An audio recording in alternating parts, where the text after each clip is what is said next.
It is time for another edition of Husker Chat. I am Jason Jorgensen, joined by Sean Callahan, the publisher of Husker Online, as Nebraska gets set for so far its biggest game of the year as they battle Ohio State. Sean, thanks a lot for the time. Hey, thanks, Jason. All right, let's take a look back at the wild finish in Champaign as Nebraska was able to rally and win that one against the Illini. It did not look good for most of the night, but I guess you have to give credit to Scott Frost and the Huskers for finding a way to get that one done. Yeah, the offense really with the 4 turnovers, I mean, you're not going to win very often, and the only way you're going to win is if you have nearly 700 yards of offense, and Nebraska was able to overcome the 4 turnovers. Jason, I thought the defense, though, there was a lot to like. They gave up that opening run to Reggie Corbin, and then that one perfect pass that Brandon Peters threw in there over Boodle. But after that, Illinois' offense did nothing for most of that game. Brandon Peters had just 30 yards passing the entire second half. So the Black Shirts, I think, deserve a lot of credit for the way they held in there, as all of Illinois' points, other than that opening drive, came off the turnovers, and Nebraska was able to pull it out. And Scott Frost's offense now has gone for nearly 1,300 yards over 2 games against Lovie Smith and his defense. One of his big stars offensively was Wandel Robinson. Boy, certainly a coming-out party for him, and the Huskers needed him with a couple of injuries to Mo Washington and Dedrick Mills. Yeah, you look at Wandel Robinson, I think we all knew he had the potential to be special. And finally, as the guys joked at the press conference Monday here, they took the leash off him, and he just went, and they just said go. And, you know, Nebraska was in a situation. Maurice Washington was hurt with a concussion.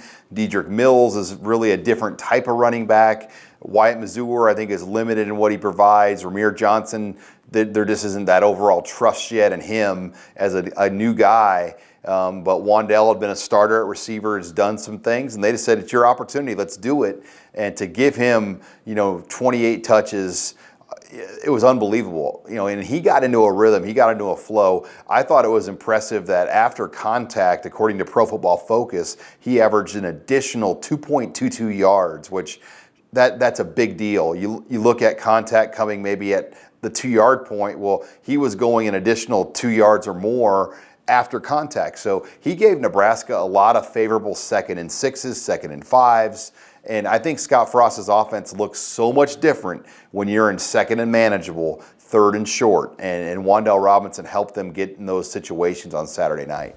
Also seemed to me it was great to see the old Adrian Martinez was back. That was a monster game, more than 300 yards passing and more than 100 on the ground. Yeah, he needed somebody else to help and step up, and I thought Wan'Dale gave him that consistency and that rhythm. Losing Stanley Morgan, losing Divino Zigbo, J.D. Spielman, you can give them the ball 6 to 8 times a game like they've been doing for 150 yards or so, but that still wasn't enough. They needed another thing to go with it. Mo Washington is a home run back. He hasn't been always the best consistency guy. And I thought Wandel Robinson gave Martinez a boost. And then Martinez got the defense tired. And you put somebody on the field 96 plays. I mean, that's the most plays, Jason, Nebraska's run since they've been in the Big Ten Conference. They were worn down. And I thought as the 4th quarter came around, Illinois was tired. That's when Martinez put his foot in the ground. And there's no way you're arm tackling a quarterback that big. Today we're talking with Sean Callahan, the publisher of Husker Online, as now Nebraska turns its attention to a big matchup against undefeated and 5th-ranked Ohio State. Sean, a lot to deal with the Buckeyes, and it seems like Ryan Day has just kept this machine churning after Urban Meyer stepped down. Yeah, and I think there's always a concern when the legend guy moves on, because we've seen it so many times over the years. And when Chip Kelly left, Mark Helfrich kind of took a step back eventually at Oregon. Frank Solage, obviously, here at Nebraska. Larry Coker when he replaced Butch Davis. It's not easy to replace the guy. USC is still trying to replace Pete Carroll.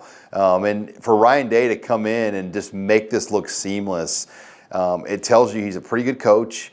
He learned a lot under Urban Meyer, and then to get Justin Fields to come in there. And think about this, Jason. Ohio State's quarterback recruiting and all the guys that Urban Meyer had when he was there, and then now obviously adding Fields. But they had Joe Burrow there. They told Joe Burrow, you know what, you can leave because Dwayne Haskins is a first-round pick. And it's simply amazing how they just continue to reload high-level Heisman candidate quarterbacks. And they told another Heisman candidate quarterback to leave or transfer, and he's at LSU where he's now a Heisman candidate. So it's remarkable to see what they've done at quarterback. It's a good problem to have.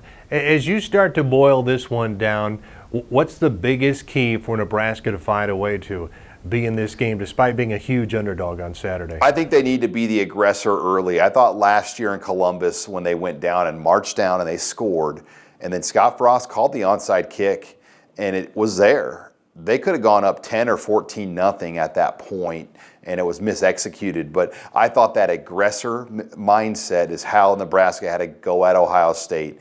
I do think Ohio State has not been in a tough atmosphere this year. They've played at Indiana. They've played Cincinnati and Florida Atlantic and Miami of Ohio. This will be the first time a younger quarterback in Justin Fields is a starter in a stadium like Nebraska. I think they've got to figure out a way to get this crowd into the game and rattle Fields because it will be a different environment, I think, than what he's been used to. Huge Saturday for a lot of reasons. One, the Huskers have the 5th-ranked team in the country in. 2, College game day will be there. And I would assume with the later start, this also has to be a big weekend for Nebraska on the recruiting front. Yeah, you're looking at upwards to 15 official visitors, and they've been circling this all along with recruits coming on for this game. And, there's even, I think, speculation that Nebraska will unveil their new football facilities here later in the week. So we'll see if that happens.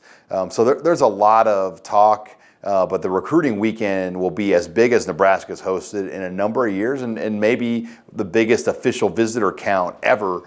So, yeah, there's a lot on the line this weekend against Ohio State. Well, Sean, as always, we appreciate your thoughts, and hopefully we'll see a Big Red win on Saturday. Okay, hey, thank you, Jason. And that was Sean Callahan, the publisher of HuskerOnline.com, joining us this time around for Husker Chat. Thanks for tuning in. I'm Jason Jorgensen. Hi, this is Jason Jorgensen, Sports Director at KRVN. Thanks for watching our YouTube video. Keep up to date with everything we have going on with our sports coverage. You can find that, and we'd love to have you subscribe to our channel. Just hit the little red button in the right corner.